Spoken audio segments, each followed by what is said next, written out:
Dan saya sampaikan ya bahwa di tahun ajaran baru 2025-2026 yang akan datang, sekolah di Jawa Barat dimulai pukul 6.30. Sekali lagi, sekolah di Jawa Barat dimulai pukul 6.30. Nah, selanjutnya karena anak-anak tidak boleh keluar rumah lebih dari jam 9 tanpa pendampingan, tanpa keperluan yang mendesak yang didasarkan pada izin orang tuanya, maka pemerintah Provinsi Jawa Barat berencana untuk menghapus pekerjaan rumah bagi anak-anak sekolah. Seluruh pekerjaan sekolah dikerjakan di sekolah. Tugas-tugas sekolah dikerjakan di sekolah, tidak dibawa menjadi beban di rumah.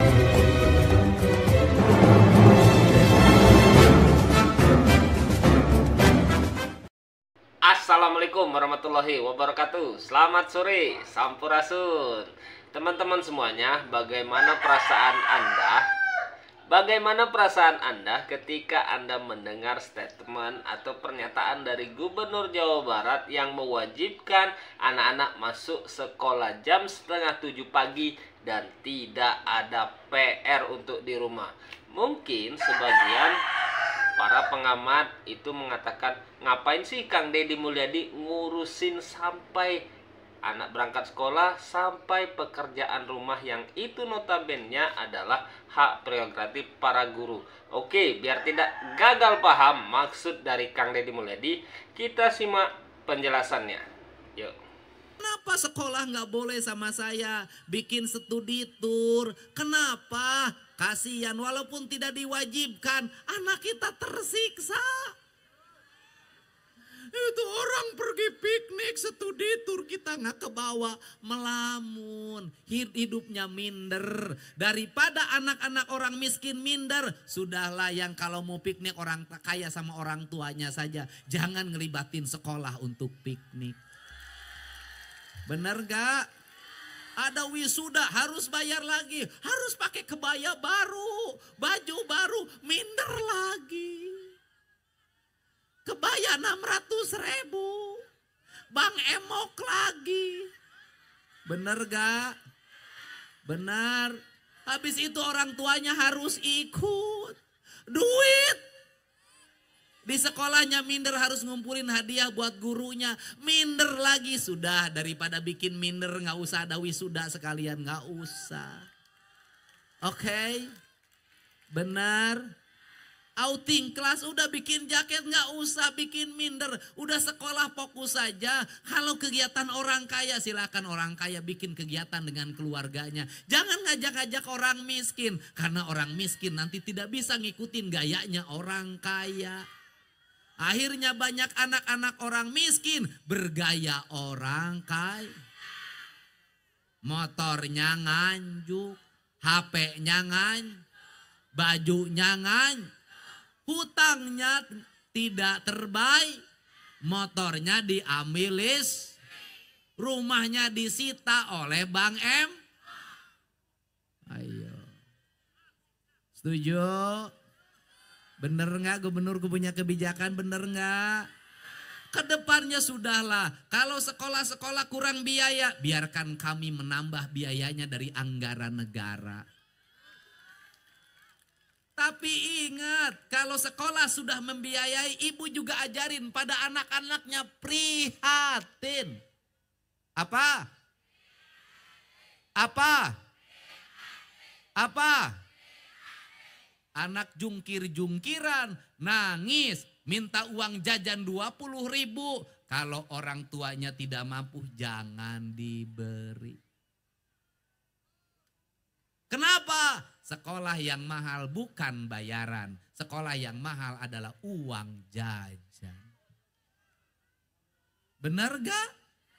Kalau negara sudah menjamin pendidikannya, negara menjamin kesehatannya, negara menjamin penyediaan rumahnya, maka rakyat jangan buang uang percuma. Saya nyiapin uang untuk subsidi pendidikan sampai SMA. Ibu pun harus nyimpan uang untuk tabungan anak-anak masa depan. Anak-anaknya dididik di rumahnya. Rubah PR. Apa yang disebut menghilangkan PR? Bukan menghilangkan PR. Yang dihilangkan itu adalah PR isian yang isi ibu bapaknya. Tetapi PR harus ada. Bagaimana? Kasih nanti guru daftar isian. Di rumah anak mengajarkan apa? Mengaji jam berapa?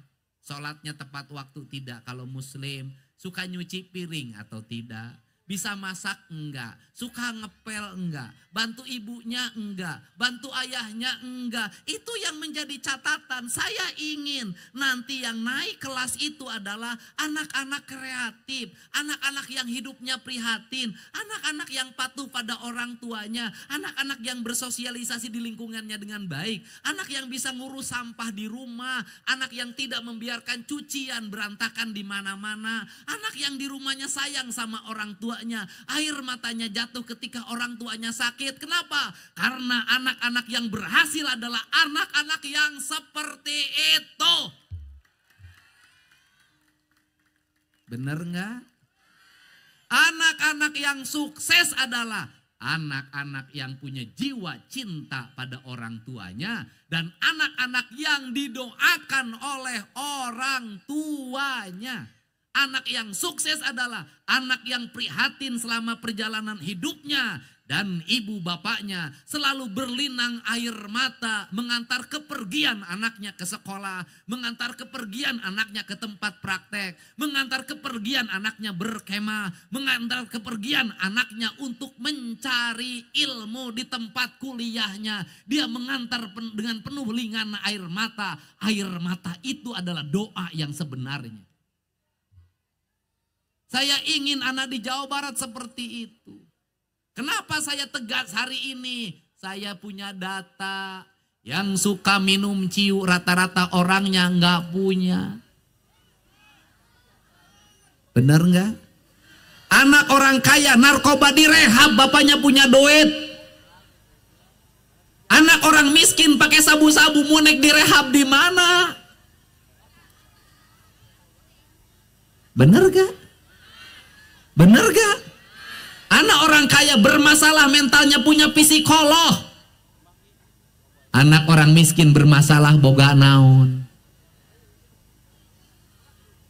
Untuk itu pada generasi muda Bekasi yang orang tuanya dalam keadaan berat hidupnya, beban hidupnya, jangan perberat beban orang tuamu oleh perilakumu. Lapangkan dadanya, ringankan pikirannya dengan sikap sopan santun dirimu, dengan kesolehan dirimu, karena engkau adalah mutiara bagi ibu dan ayahmu. Kekayaan terbesar bagi orang tua bukan harta, tetapi kekayaan yang terbesar adalah anak yang soleh.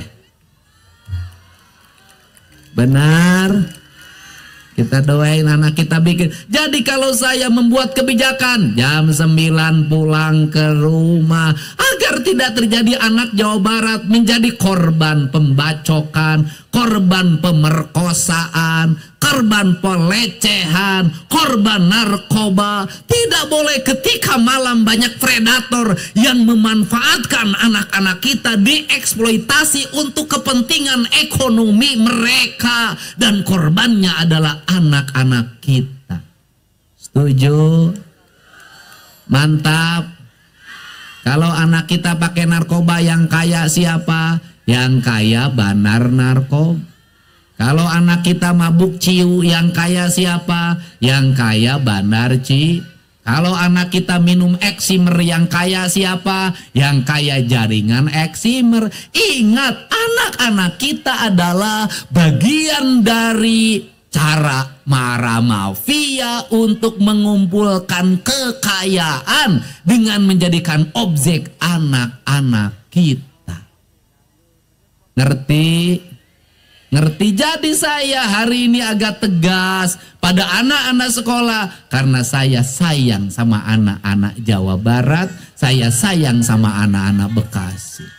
Kalau tidak sayang, ngapain saya harus ngurusin di barak? Hari ini saya masih ngurus anak yang di barak, yang ketika pulang pada orang tuanya, justru orang tuanya penyebab depresinya anak-anak. Bener enggak? Banyak anak kita yang korban perpisahan.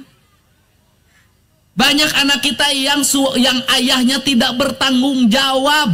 Sudah hamil, pergi lagi, ngamilin lagi, pergi lagi, ngamilin lagi, pergi lagi.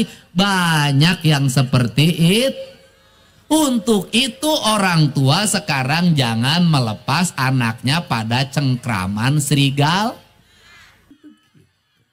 Tapi gubernur harus milih di antara kepilihan gubernur, pilihan bupati, harus memilih yang sedikit.